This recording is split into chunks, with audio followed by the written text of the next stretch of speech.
बिस्मिल्लाहिर्रहमानिर्रहीम। मैं मोहम्मद आसिफ, आपको हमारे YouTube channel double S engineering में खुश आमदीद कहते हैं। आज की वीडियो का टॉपिक है वो है inverter technology in H V A C R या एयर कंडीशन रेफ्रिजरेशन टेक्नोलॉजी के अंदर जो इन्वर्टर का इस्तेमाल अभी हो रहा है, इन्वर्टर टेक्नोलॉजी का इस्तेमाल हो रहा है, उस बारे में आज हम बात करेंगे कि इन्वर्टर टेक्नोलॉजी है क्या और इसको बाकी जो शोबे हैं उनमें चलो इस्तेमाल हो रही है, बड़ी ऐसे इस्तेमाल हो रही है, लेकिन जो एक कंडीशनिंग रेफ्रिजरेशन का जो एक हमारा फील्ड है, अलग से एक शोबा है, उसके अंदर इसका इस्तेमाल कब से है और ये इसके असरात क्या हैं इस पे और इसके फ़ायदे क्या हैं, इसके नुकसानात क्या हैं। तो इस बारे में आज हम खुल के बात करेंगे, क्योंकि इस हवाले से जो टॉपिक है यूट्यूब पे या किसी जगह पे बहुत कम है। लोग अक्सर पूछते हैं कि इन्वर्टर एसी, हम सुनते तो हैं इन्वर्टर फ्रिज भी आ चुकी हैं, तो इसका फ़ायदा क्या नुकसान क्या है, इसके पीछे टेक्नोलॉजी क्या है, इससे बिजली की बचत किस तरह होती है, तो वो सारी बातें हम खुल के करेंगे। तो ये जो हमारे जो टेक्नीशियन हजरात हैं जो इस फील्ड में काम कर रहे हैं प्रैक्टिकली, या जो इस फील्ड में आना चाहते हैं, उनके लिए जो स्टूडेंट्स हैं और जो आम लोग हैं जो उसका इस्तेमाल करते हैं, उनको भी इसका नॉलेज होना चाहिए, बैकग्राउंड का पता होना चाहिए कि जो इन्वर्टर टेक्नोलॉजी है वो किस तरह काम करती है। तो सबसे पहले आपको पता होना चाहिए कि हमारी जितनी भी ये रेफ्रिजरेटर है, कंडीशनर है, इसके अंदर जो बिजली का जो कंजम्पशन है, जो ज़्यादा बिजली इस्तेमाल करती है, वो चीज़ है वो है मोटर। चाहे वो कंप्रेसर के अंदर मोटर लगी हो, चाहे वो फ़ैन मोटर हो, तो मेन चीज़ वही होती है, कंप्रेसर होता है जो बिजली ड्रा कर रहा होता है। और जो लोग एसी पहले नहीं अफोर्ड कर सकते थे, अभी वो भी लोग मिडिल क्लास भी एसी की तरफ आ रहे हैं कि अब क्योंकि इन्वर्टर टेक्नोलॉजी आ चुकी है एसी के अंदर, उस वजह से वो बिजली का जो खर्च है वो काफ़ी हद तक कम हो चुका है। तो इसको देखते हुए हमने जो इन्वर्टर टेक्नो एसी अभी देखते हैं मार्केट में बहुत ज़्यादा हो चुके हैं। अब नॉन इन्वर्टर एसी नए ना होने के बराबर है, जो पुराने लोग वो लोग इस्तेमाल कर रहे हैं। जो जो जिसका पुराना एसी ख़राब होता जा रहा है वो नया एसी इन्वर्टर ही लेके आ रहा है। मार्केट में जाइए तो आपको non inverter AC on demand लेना पड़ता है, अवेलेबल वो इजीली नहीं होता। तो उसकी वजह यही है कि अब इसकी जो डिमांड है इन्वर्टर एसी की वो बहुत ज़्यादा है। और इसकी जो वजह है, रीज़न क्या है, सबसे पहले जो टेक्नीशियन हैं उनको पता होना चाहिए कि जो इन्वर्टर टेक्नोलॉजी उससे क्या मुराद है।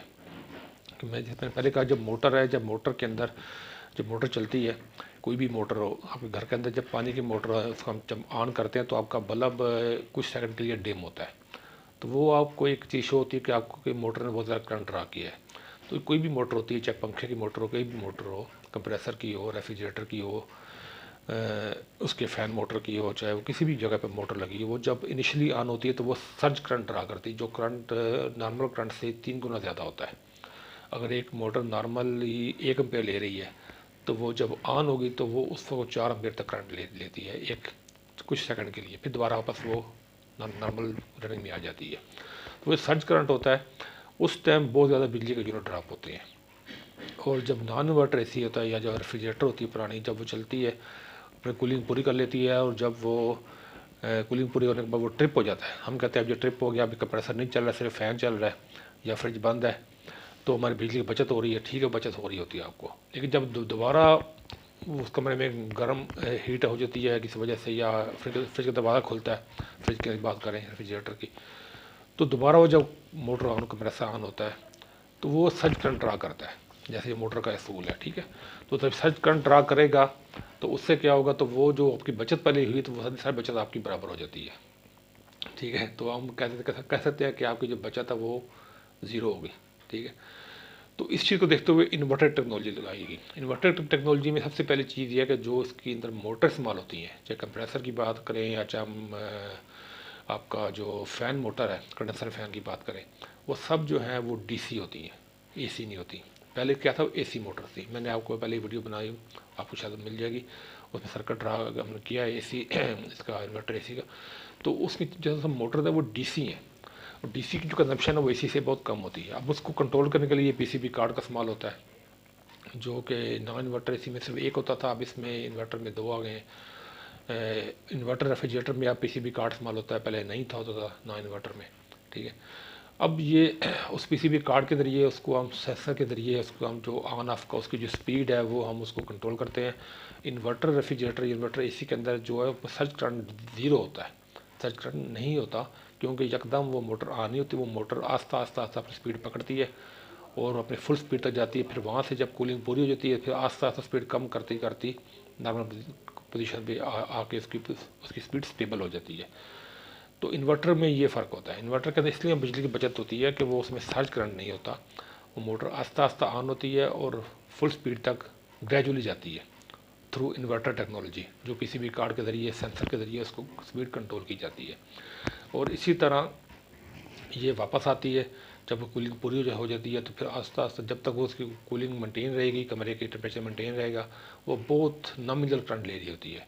हमने प्रैक्टिकल चेक किया, जो इन्वर्टर एसी है उसका जो अम्पेयर है वो 1 अम्पेयर तक भी आए हैं।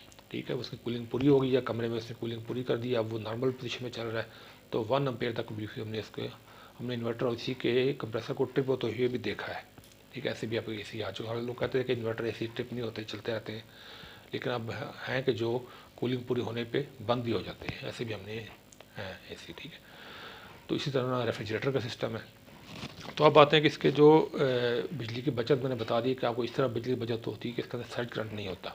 अब कितनी बचत होती है, उसके लिए आपको ये होता है कि जो एसी की जो कंडीशन है, जिसकी जो रिक्वायरमेंट्स होती हैं, कि वो कमरे के साइज़ के हिसाब से एसी का साइज़ हमने सबसे पहले सेलेक्ट करना होता है। उसके बाद हमने ये देखना होता है कि एसी की जो कह लें कि आप उसकी जो एसी के जो कूलिंग है, उसकी जो बाकी गैस है वह जी पूरी है। तो उसके बाद जब एसी हमने कूलिंग पूरी कर लेता है, उसके बाद वो अब नॉर्मल पोजीशन पे आ जाता है, तो उसके बाद वो बिल्कुल 1 या 2 एम्पेयर पे, जो 1.5 टन का एसी है वो 2 एम्पेयर तक ले रहा होता है।